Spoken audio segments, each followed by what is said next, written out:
どうも、ダイキングです。本日も動画見ていただきありがとうございます。ということですね、今回 iPhone16 シリーズね、新しい情報また出てきましたので、まとめました。今回ね、発売時期も具体的な日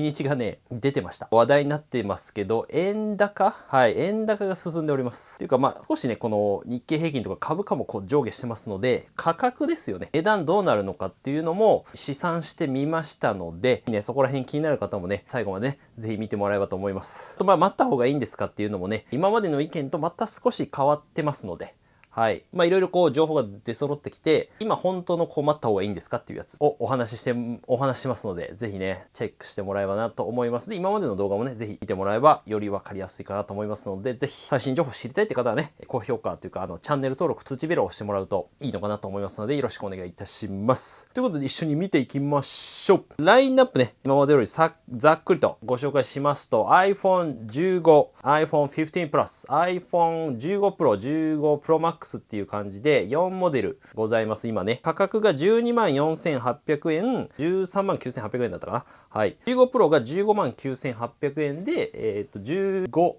Max に関しては18万9800円かな。だいたい3万円刻みとか、プラス除けばになっております。で、4モデルございまして、で、基本的にこちらの展開っていうのは変わらないと思います。16でも。なんで、iPhone16 の話になっていきますが、こちらも同じですね、以前見せたようなこのダミーモデルも出ておりまして、試作機みたいな感じですね。で、6.1 インチと 6.7 インチ。iPhone16、16プラス iPhone16 Pro、16 Pro Max っていう形で、微妙に画面サイズ大きくなってるんですが、基本的なラインナップは変わらないと。別にミニが出るとか、そういうのはないです。残念ながらね。はい。ミニ欲しいけど。まず iPhone16 のこのデザインに関してなんですけども、基本的には今まで、ですね、iPhone15 と同じ筐体ですね、丸型のデザインを継承するところでございまして、今まで通りこのカラーインフューズドガラスっていうですね、もうガラス自体にこう色がついているデザインになってます。で、大きく変わるところで言うと、やっぱこの縦型のカメラですね、デザインになるんじゃないかなと言われておりまして、この理由は後ほどお話しますけども、これどうですかね、デザインね。皆さん、結構いろいろコメントいただいてるんですけども、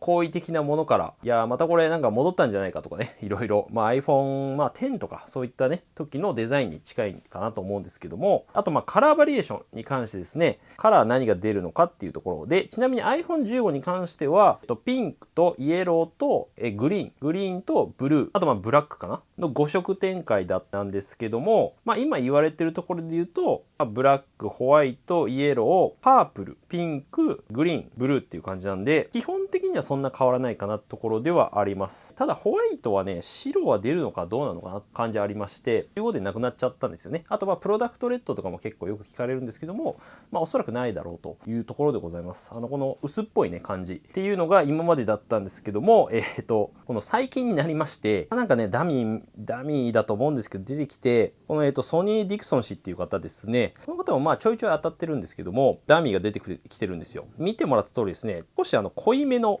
デザインになっております。なんで、これ見るとピンクとグリーンとブルーとブラックホワイトっていう感じですかね。どうですかね、iPhone16 のこので、この魔人ブーっていう方もね、いろいろ出されてはいるんですけども、画像がね、一部こう出ております。個人的にはね、なんかちょっとダサいかなっていう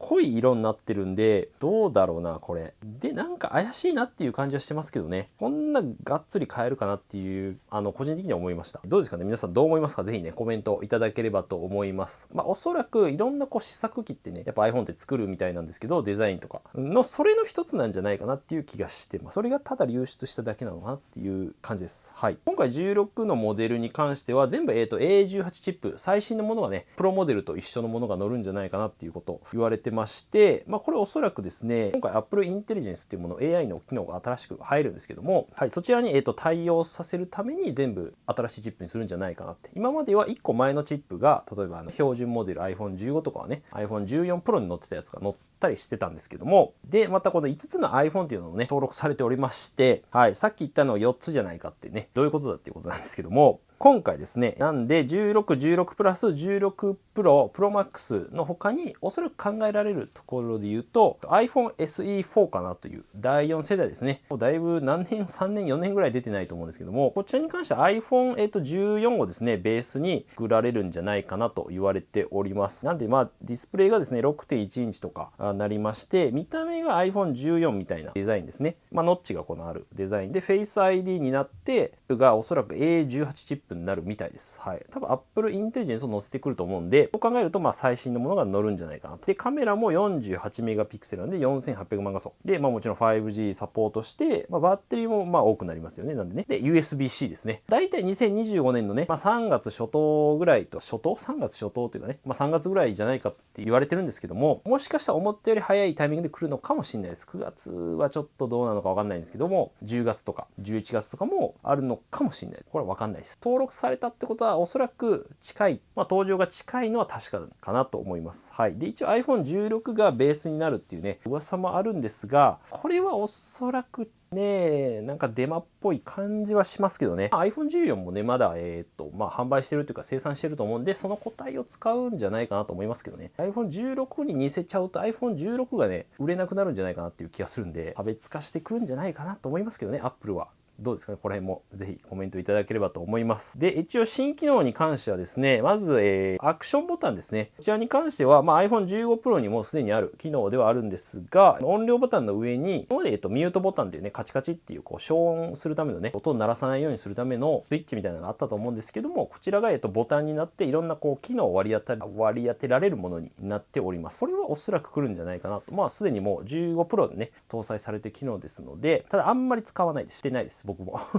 ちょっと位置が悪いんで。あとは空間ビデオ撮影とかですね。これがおそらく縦型になってるっていう形で、6月に日本でも発売されましたビジョンプロ。これも15 Pro にすでにある機能でございまして、これ iPhone で撮影した動画を空間、もう 3D、本当にそこにいるような感じで、このビジョンプロ、今59万ね、円高になったんでなんか損した感じはするけど、これもすでに発売されておりまして、もし Apple Store とかでね、試せるので試してほしいんですけども、もし興味ある方は結構すごいです。めちゃめちゃリアリティすごい。で、この iPhone で撮影した動画を、ビジョンプロで見ると空間的に見えるっていうものです。iPhone で見ても別になんかあるってわけじゃないんですけども、はい。っていうところだったり、あとキャプチャーボタンですね。に関しては、これがおそらく新しい機能にはなると思います。この右下かな？本体の右下になると思うんですけど、電源ボタンの下の方に新しくボタンが追加されまして、イメージとしてはこのカメラのねボタンなんですけども、一眼レフとかのやつ半押しするとちょっとフォーカス、カメラを撮るときに被写体ね、人にフォーカスが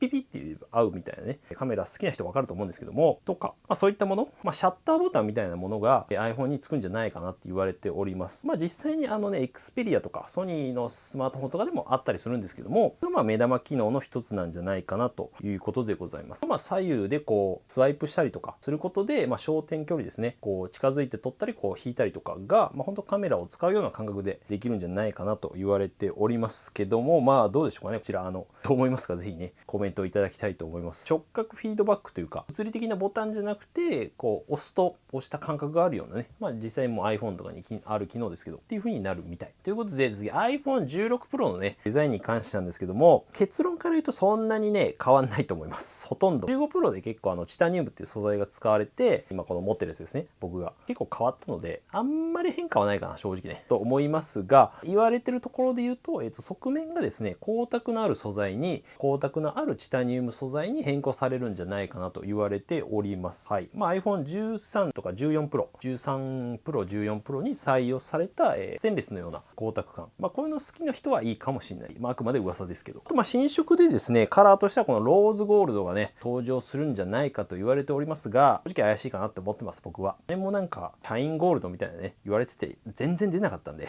なんで、もうちょっと直前になったらね、出てくると思うんですけども、ここは噂半分でね、聞いてもらうぐらいがいいかなと思います。コンセプト画像としてはこんな感じで出てますね。いろいろね。ただ、カラーバリエーションに関しては、あとですね、いろいろ出てたんですけども、ブラック、ホワイト、グレー、ローズみたいな、ゴールドの代わりにローズが入るのかなみたいな感じですかね。さっきのこのソニー・ディクソン氏のプロモデルのモックアップみたいなのが試作機のようなものが出ておりまして、ナチュラルチタニウムなのかな、これはね。グレーっぽいのとブラックと、ホワイトにはなってます。今のところは、ホワイトチタニウム、ブルーチタニウム、ナチュラルチタニウム、ブラックチタニウムかの4色にはなっているので、僕の予想ですけども、大体この1個のモデルごとにこう、なんていうかな、目玉のカラーになくなるっていう傾向があるので、おそらくナチュラルチタニウムがわかんないけど、ローズゴールドとか何かしら別のグレーとかのカラーに変わるんじゃないかなと思ってます、僕は。こちらもどうですかね。ぜひ何色が好きとかあればね、ぜひコメントいただければなと。はい、ナチュラルチタニウムね、すごいいいですけどね。16、プロモデルに関しては新機能ですね。けども、まずディスプレイの変化ですね。今回 0.2 インチですね。微妙に大きくなりまして、6.3 と 6.9 インチになるんじゃないかなと言われております。プロモデルで一番大きいモデルなのかな、今までで。と言いますのも、少しね、本体サイズは基本的には変わらないんだけど、少し縦長になるんじゃないかなとか言われてるんですが、ベゼルですね。正面の画面の黒い縁がすごい細くなる。世界最薄レベルに細くなるんじゃないかなって言われております。その前にノッチなくしてくれよって感じなんだけども、ダイナミックアイランドね。はい。っていうところはあるんですが、あとですね、新しい情報で言うと、この画面の最大輝度がですね、明るさが 20% ほどアップするんじゃないかと言われておりまして、サムスンのですね、M14 っていうやつ、なんか OLED、PL のパネル、新しいやつが入るみたいで、標準で今1000ニトっていう明るさなんですけど、1200ニトになるんじゃないかとか言われております。サムスンの新しいディスプレイの技術によって、明るいとね、すごいね、やっぱ見やすいです。15 Pro はね、やっぱりそういう意味では15と比べても見やすいかなって思います。外でも。あと2つ目はキャプチャーボタンですね。と同じサイドボタンの右側、本体右下あたりにキャプチャーボタンっていうのが、さっきカメラね、撮るようなボタンが入るんじゃないかなと思われます。これなんで16 Pro も入るか。以前見せてですね、このモックアップとか、これが本物かどうかわかんないんですけども、物理ボタンとかね、が全部ね、モックアップ出てますので、一応キャプチャーボタンらしきものがね、入っております。っていうところではある。なんでさっき言ったように、物理ボタンじゃなくて触覚フィードバックっていうもので、押すと押した感覚になるっていうね。MacBook とかもトラックパッドとかもね、こう使うとき、押してる感覚はあるんだけど、電源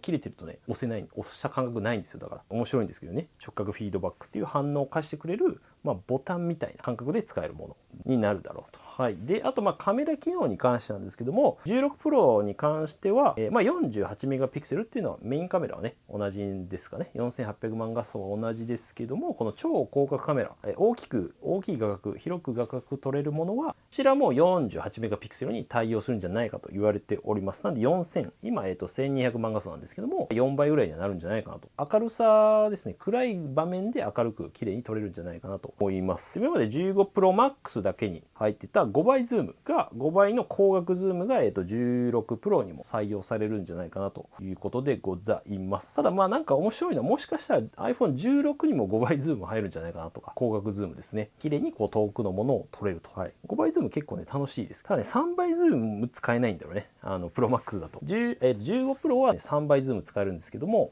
5倍は使えないけど、16 Pro Max だと5倍、1倍、2倍、5倍になるんだよね、急に。そこがなんかどうなのかなっていう感じなんですけども、もしかしたら16も入るかもしれない、5倍。多分ないと思うけど。どうですかね、皆さんカメラとか気になる方いれば、ぜひコメントいただければと思います。16 Pro にするか、Pro Max にするかとかね、15 15 Pro Max とどっち使ってますか？ぜひコメントいただければと思います。MagSafe 2.0 ですね。充電速度がアップするんじゃないかなと言われておりまして、今は MagSafe っていうもので iPhone12 かな、2020年に登場したもので、こう後ろにこのままひっつけて充電できる。一応ワイヤレス充電なのかな。で、あとこういったアクセサリーとかも付けれるものになっておりますが、今の仕様だと MagSafe 充電で 15W という充電スピードなんですけども、こちらがまず MagSafe 充電でこっちで 20W になると最大で USB-C ケーブル経由だと、27W なんですけど、今だいたい最大がねが 40Wぐらいになるんじゃないかなと言われておりますので、これは嬉しいよね。普通にね、充電速度が割とこう速くなるんじゃないかって言われてるので、そこら辺はね Android とかに比べるとスピード的にはね少し劣ってるところはあるんで、速くしてほしいなっていうのはありますよね。で、あと iPhone16 のバッテリー周りに関してなんですけども、基本的にはですね、全体的にバッテリーの容量が増えると言われております。なんかいろんな新しい技術がね入るみたいな、なんかスタックバッテリーっていうね、積載式のやつが入るとか、いろいろ言われております。なんで同じじ面積で密度が高いね、バッテリーが積めたりとか、そういう技術があるんですけども、ただね、大体 2% から 6% ぐらいのアップにはとどまると思うんで、多分そのアップルインテリジェンスとか、そのA18 チップの性能アップと相殺されて、おそらく駆動時間はそんな変わんないんじゃないかなと思います。バッテリーがすごい大幅に伸びるってことは考えづらいのかなと思いますので、あんま僕は期待はしてないです。で、あとバッテリー交換とかに関してもですね、新しい技術、電気誘導剥離かな、接着剤剥離っていうのが入るんじゃないかなって言われておりまして、これEU のですね、背景にはEU の規制があります。2027年までにちゃんとユーザーがですね、普通の一般の人がバッテリーをちゃんと外せて簡単に取り外せるようにしとけよ、おいの野郎。別に Apple だけに言ってるわけじゃないんですけども、そういう規制になっております。結局この USB-C 搭載も EU の規制があったからでなんですけども、簡単に電気ショックを流すとポッて取れるような仕組みになってるらしいです。この剥離ってやつはね、それが入るかもしれない。だからなんだよって話なんだけど、簡単にはなるかも。バッテリーのね、交換とかも 2TB のオプションのね、追加っていうのも、これ前々から言われてますけどね、TB 最大、今一応なんでストレージとしては128から 1TB っていうね、補正になっております。15 Pro に関しては。Pro Max は256からになったんですけども、どうだろう、なんで 2TB になると30万近くなるのかなっていう、3万円ぐらい上がっていくと考えると、どうですか皆さん、ストレージってね、何を使ってますかね、ぜひコメントいただければと思うんですけども、僕256でちょうどいいかなっていう感じはしてます。512あってもいいんですけど、あんまりやっぱり最近iPhone で撮る機会も減ったので、シャーミのね14ウルトラっていうのを買ったのでっていうのもあるんですけども、動画撮るときは撮るんでどうかな、日頃ぐらいでいいかなっていう気がするんですけども、あと今回ね、前回もね結構お話しした AI 機能ですね、目玉の機能の一つにはなると思います。Apple Intelligence、Apple が独自で開発した人工知能が本とか iPad、これからMac ですね、全部のデバイスに Apple Watch 以外かな、なんでね標準で入ってると。AI がなんですけども、以前というかね、そのデモっぽいやつは以前前の動画でチャット GPT だったり Arc っていうね検索のアプリがエンジンがねあるんですけども、 Google みたいなやつでなんかサマライズというか要約したりとか、メールの返信文を考えてもらったりとかね今できるんで、一応これやってるんで、僕も使ってるんですけどねっていうイメージだったんですけども、ベータ版っていうのはね iOS18.1 かな、18.1だったと思うんですけども、英語のやつは公開されてるんですが、今のところね見た感じちょっと微妙そうなんですよね。まだベータ版っていうのもあるんですけども、なんかすごいちょっと賢い Siri みたいな感じなんですよ、イメージ的に今のところは。なのでどうなのかなって気はしました。まだもう少し時間かかりそうですし、で一応リリース自体もですね iPhone16 の発売時に搭載というよりは遅れるっていう見込みみたいです。どうやら10月とかにアップデートで対応するんじゃないかなって感じになりそうですね。例えば去年のねApple Watch のねシリーズ9の新機能というか目玉機能なのかな、このダブルタップっていうね、機能があったんですけども、でも発売時にはですね提供されずに大体多分1ヶ月後ぐらいかなのアップデートで対応しますみたいな、発表会の時に言ってたんですよね。そういう風な対応にはなると思うので、そんな感じになるんじゃないかなと思いますね。インテリジェンスはなんで1ヶ月後ぐらいにリリースしますみたいな感じな気がします。ただね Apple インテリジェンスに関しては、あとこの対応モデルもですねiPhone に関しては今のところなんですけど、この iPhone15 Pro のみ、Pro とPro Max のみになっておりますので、そこら辺もなかなかね、渋いなっていう気ははい、どうやらメモリがさっきねチップのお話でしたように8ギガだったかな必要みたいで、 iPhone15 はメモリが足りないんですよね。でも iPad とかはね対応してるんで、そこら辺がよくわかんないんですけどで iPad とか iPad Air とか MacBook Air とかそこら辺のやつは大体その Apple Silicon ですね、 M シリーズ M1、M2 とか M3 とかそこら辺 M4 まであるのかな今、そこら辺は対応してますので、そっちを使ってもらうっていうのもねでいいのかなっていう気はしてます。一旦パソコンとかとすごい相性が良さそうなので、iPad は iPad でまた画像をね、作ったりとかできるんで、ペンシルを使った活用とかもあるんで、またその日本語対応に関しても2025年とかになるんじゃないかなって思います。一旦その英語版のみ出るので公開はで、もう少し多分1年ぐらいかかると思うんで、なるとそんなに急いで16買ってもなっていう気はしていますね今。どうですか皆さん、AI 機能とか何か気になるものとかありますかね。ぜひコメントいただければと思います。はい。で発売時期に関してなんですけども、一応僕今までね言ってるところで言うと、大体9月の今までのね傾向だと火曜日が多いんで、日本時間で言うと9月のおそらく4日とか11日あたり、発表会がありまして、夜中の2時ね、はい、鬼時間なんですけど、その週の金曜に基本的には予約になるんですよね。今まで傾向だと。で、次の週に発売っていうところの感じだったんですけども、で、昨日ぐらいかな、ブルームバーグのマーク・ガーマン記者っていうね、この方結構当たるんですけど、パワーオンっていう、ニュースレターというかね、更新しまして、どうやら、クップル発表会の日程は9月10日。はい。で、これちょっと、iPhone マニアさんからの引用になりますので、気になる方は iPhone マニアさん見てください。はい。これ引用です。9月10日の火曜で、昨年と同時期になると聞いているとにニュースレターね、パワーオンで伝えているということでございます。なので、日本時間で言うと、9月11日の、さっき言った通りですね、水曜日の午前2時、日本時間ですね、夜中にまず発表会イベントが行われる。で、その週の9月13日、金曜日に予約が開始。争奪戦ですね。大変でしたね。この15 Pro 買う時もね、めちゃくちゃ激戦だった。はい。この1週間後ですね、9月20日の金曜日に販売開始っていうのが、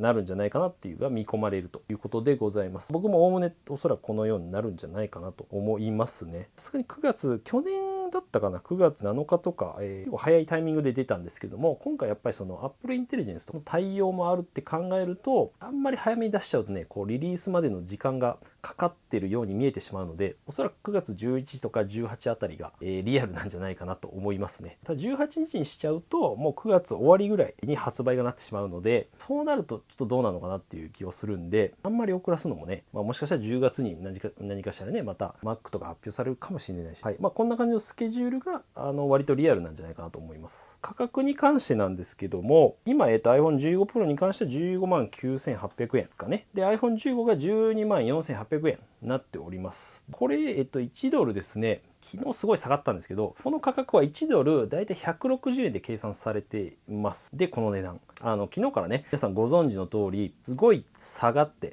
日経平均が下がったのが一気にガーンって、なんか史上最高ぐらい下がって、で、またちょっと上がってきてるんですけど、今日の時点でだいたいね、8月、だいたい145円、少しまた円安に動いてますけども、なっております。で、株価がまた下がってね、また上がるっていう、もうどうなってんだって感じなんですけども、価格どうなるのかっていうね、ところなんですよね。これはなんで本当にこの為替によると思うんで、リアルタイムで合わせるっていう感じでもないと思うんで、一応なんで150円計算でやってみました。なんで、おそらく円安に動くだろうって気もするので、だいたい1ドル150円計算すると、この通りになるんですけども、ちなみにこのドルの価格に、iPhone の価格ってドルだと変わってないんですよね、ずっと。確か iPhone12 とか13ぐらいから変わってないんですよ。日本はずっと上がってるんですけど、為替の影響で。そう考えるとね、なんかすごい高く見えるんだよね、円で見ると。なんで iPhone16 が799ドルなんですね。これなんでずっと変わってないです。5年ぐらい変わってないんじゃないですか。で、11万9850円になります。なんで、11万9800円とかになるかなと思いますね。もし150円計算で来てくれたらですよ。今の価格が12万4800円なんで、5000円ぐらいは安くなるんじゃないかな。iPhone 16プラスに関しては、899ドル。なので、13万4850円。なんでこちらも13万今9800円なので、5000円ぐらい安くなるんじゃないかなっていうところ。で、16プロとか、プロマックスに関してはですね、やっぱり金額が大きくなるんで、どんどん為替のあれが膨らんでいきます、差が。なんで、1万円ぐらいね、変わってくるんだよね。なんで14万円台になってくれたら嬉しいですけど、14万9000円。だいたい850円というところになりますので、多分9800円とかになるだろうね。50円とはしないと思うんで、15万9800円なんで、はい。で、プロマックスが1199ドルかな。で、プロマックスだけ確か、100ドル、去年上がったんですよね。1099ドルだったんですけど、っていうところになると、18万9800円、17万9800円、9850円になります。こう見るとやっぱドルとの差がすごいなっていう、100円換算にしたい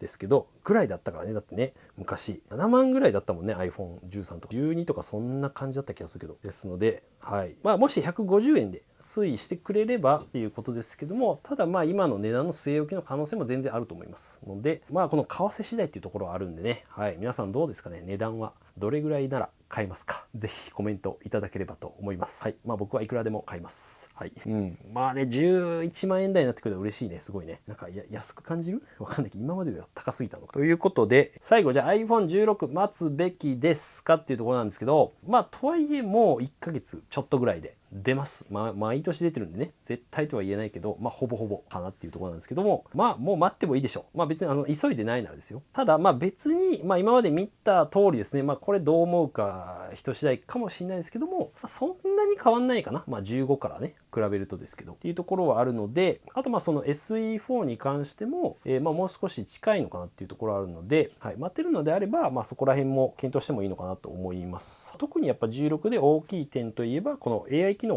の対応だと思います。なんで、iPhone15 はそこが対応してないっていうところでもわかんないけど、後ほどアップデートで対応どうなのかなっていうところはあるんですけども、ただやっぱり日本語の対応自体はおそらく1年ぐらいはかかるだろうと見ております。はい。だし、ベータ版を見た感じ、っていう感じは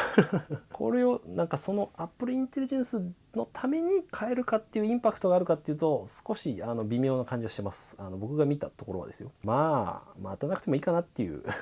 待たなくてもいいか、別に15でもいいかなっていう感じはしてますし、AI 自体は別に今、実演したですね、前回の動画でチャット GPT とか Arc とかっていうアプリでも、他もいろいろあるんですよね。使えたりはしますので、そこを活用するとか、他にやっぱり、MacBook とか、ね、iPad とかは M シリーズ以降のモデルであれば対応しているので、そっちを使ってもらうとか、もし持ってるのであればですね、大体パソコンとかもね、タブレット持ってる方も多いと思うんで、はい、そっちがいいのかなっていう、そっちがおすすめします、僕は。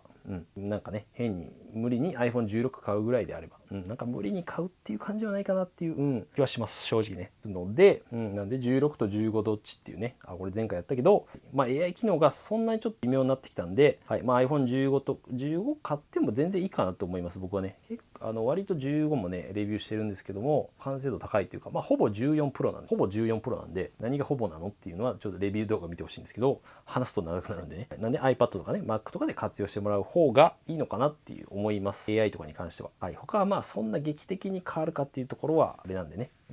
ただ今古いモデルをね iPhone は分かんないけど10とかね11とか12とか iPhone7、8とか分かんないですけども、そこら辺10Rとから変えるのは全然いいと思いますよ。それはだったら全然待っていいと思います。もう16出るし、こっちの方が長い目で見ると絶対ね一応 AI 機能も使えるしって思いますので、ぜひここら辺もねご意見いただければ、どういったモデルから今、変えたいどうですかとか、それぞれの要望とか使い方によるんで、ぜひお聞かせください。はい。で僕以外の方がね結構答えてくれたりするんで、いやその場合だと俺はこれ使ってたらこっちにした方がいいぜ、イケメンだなお前やつが方がねいらっしゃいますので、僕もできるだけ答えコメントは全部見てるんで、なので参考になれば幸いです。この動画でも参考になったと思ったらぜひ高評価とチャンネル登録お願いいたします。